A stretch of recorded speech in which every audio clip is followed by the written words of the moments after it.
This is the story of a 21-year-old nun whose brutal murder was finally solved after 28 years. Why this case remained unsolved for so long? Who was the brutal killer? Hi everyone, welcome to the True Crime Record. Subscribe now to stay updated with our latest crime stories. Get ready to be hooked, shocked and captivated by the mysteries that await you here. Come find out as we explore today a high-profile case. Sister Abhaya murder case. The story begins back in 1992 in a small town of Kerala. One of the well-known convent in the area was St. Paul. Many nuns lived in its hostel.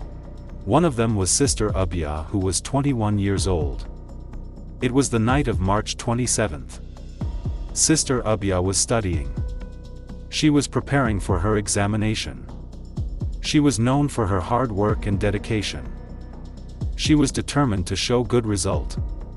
So she decided to get up early morning to get some extra time for study. She got up at 4 a.m. and started her studies. After some time she felt a need to take a break. So she went towards the kitchen. When the other nuns woke up, they noticed that Sister Abhaya was missing.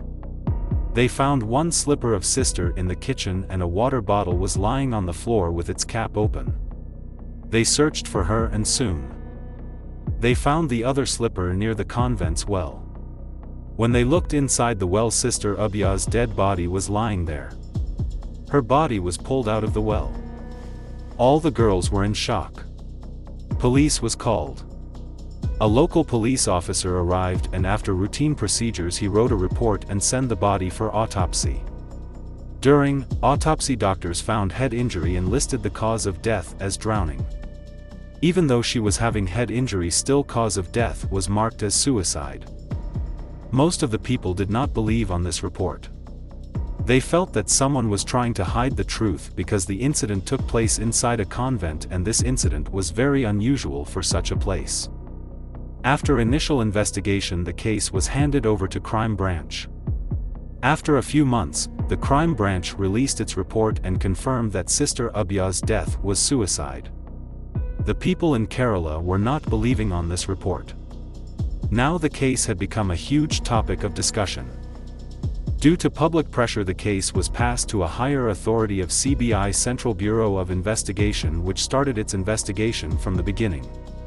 CBI talked to the witnesses again and started collecting evidences, but then a strange thing happened. A CBI officer held a press conference in 1994 and told the media that he had been pressurized to declare the case as a suicide.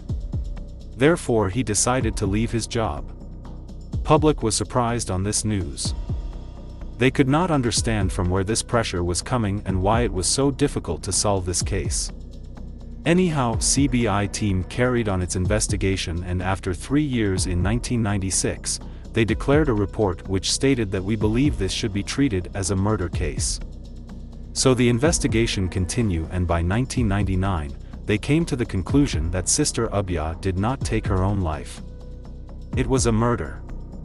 CBI team admitted that, "We knew that it was a murder, but who is the killer we still don't know." The court refused to accept this report. So another team was appointed and in 2005, they presented their investigation report in the court and told that they could not identify the killer. Once again the court refused to accept this report. The court rejected the report, and in 1999, yet another investigation team was assigned to the case. This new team brought together a group of doctors to re-examine Sister Abhaya's post-mortem findings. They identified injuries that had been overlooked in the initial autopsy. These injuries, including severe head trauma, pointed strongly to the possibility of murder rather than suicide, reigniting hope for justice in what had become a long and tangled case. For years, the case remained cold, with investigators running into dead ends.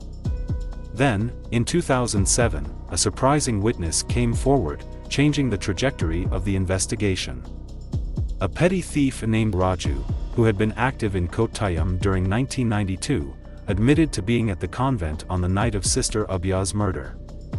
Raju explained that he had climbed into the convent with the intention of stealing copper wires from the roof. However, what he saw that night stayed with him for years. Raju claimed to have witnessed suspicious activity involving Father Thomas Kaur, Father Jose Puthrakale, and Sister Sephi.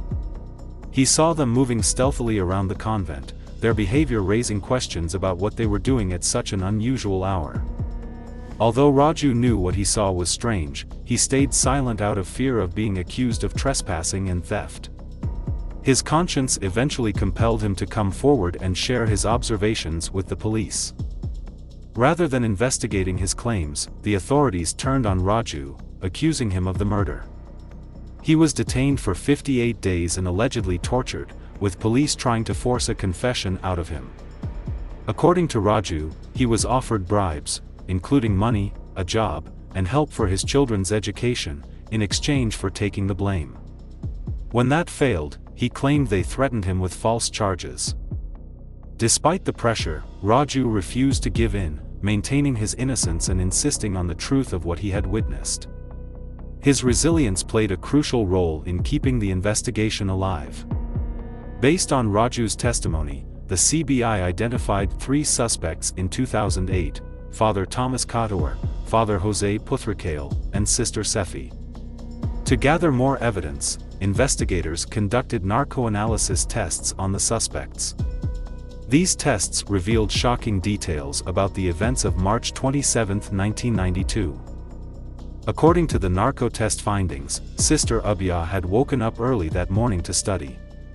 While in the kitchen, she accidentally stumbled upon the 3 suspects in a compromising situation. Fearing that she might expose them, they panicked. Sister Sephi reportedly grabbed an axe from the kitchen and struck Abhaya on the head, causing fatal injuries. Together, they dragged her lifeless body to the well and disposed of it to cover up their crime. Despite these revelations, the case faced further delays when the narco test recordings were found to be heavily tampered with. The original recordings, which could have been key evidence, were edited multiple times, raising questions about who was trying to protect the suspects and why. The tampering caused significant setbacks in the investigation, but public outrage and media pressure ensured that the case stayed in the spotlight. Over time, more evidence was gathered, strengthening the case against the accused. After years of delays and court proceedings, the Kerala High Court finally delivered its verdict in 2020. Father Thomas Kaur and Sister Sephi were convicted of murder and sentenced to life imprisonment. They were also fined 5 lakh rupees each for their roles in the brutal killing of Sister Abhaya. However, Father Jose Puthrakale was acquitted due to a lack of sufficient evidence tying him to the crime. The verdict marked the end of a 28-year-long fight for justice. The case of Sister Abhaya stands out as one of India's longest and most controversial murder investigations. It revealed deep flaws in the judicial and investigative systems, including corruption, mishandling of evidence, and external pressures to derail the pursuit of justice.